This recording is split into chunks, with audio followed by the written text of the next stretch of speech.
My name is Ted Kupferman. Everybody calls me Teddy, and I'm the executive chef at Battle Brew. I started working here, I believe, April of 2015. My main position is I run the kitchen. I'm responsible for all the ordering. I create the menus, manage the staff, write schedules. The guests tend to ask me a lot of new items that they need to eat and want to eat. And I have a very strong following when it comes to the clientele, so a lot of people are always asking me of what's next, when we're doing our next beer dinner, and kind of pick my brain to see why I do things the way that I do.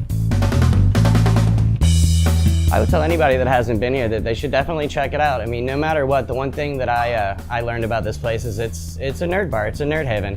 Bartenders are nerds, they are with their ingredients and their tools. Chefs are no different with their tools. Gamers are definitely nerds. All we did was find a roof to put us all under. Everybody loves the atmosphere. I think that we try to make people happy and people leave happy, and that's why they always come back. We wouldn't be able to do this if it wasn't for the community that was around us. I've got about 15 years of fine dining under my belt. So my hardest thing was being able to come here and be able to bring that to the table, because I hate the way the gamers eat. Everything is fried, everything is frozen. I wanted them to realize that they can actually eat good food. I mean, we always have our chicken tenders, but we also do flatbread pizzas and things like that. So it's food that people can recognize and that they're used to. It's just done in a better and more proper way.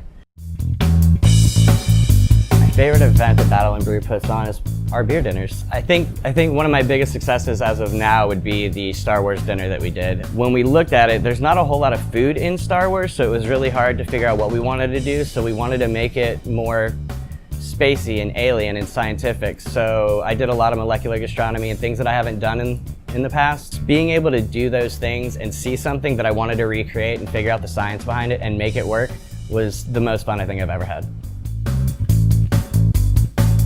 That's not fair, you're asking the chef.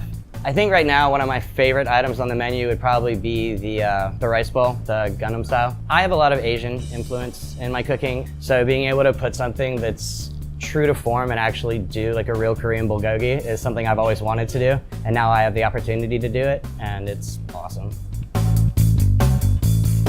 I love our old fashioned. I think it's one of the best that I've ever had. But the way that I like to do it is with our Woodford Reserve that we actually had made. So I got to go down on a trip and make our own blend, which was amazing. And it literally makes the best old fashioned that I think you can get in the city. And I dare anybody to challenge me on that one. If I had to be on one show, it would be Mind of a Chef, strictly because I like the chefs that they interview, and David Chang is probably one of my all-time favorite people. It's narrated by Anthony Bourdain, who is another one of my favorites, who I've been very fortunate enough to cook for a couple of times. If I could do that, I absolutely would, because I really just want to hang out with those guys.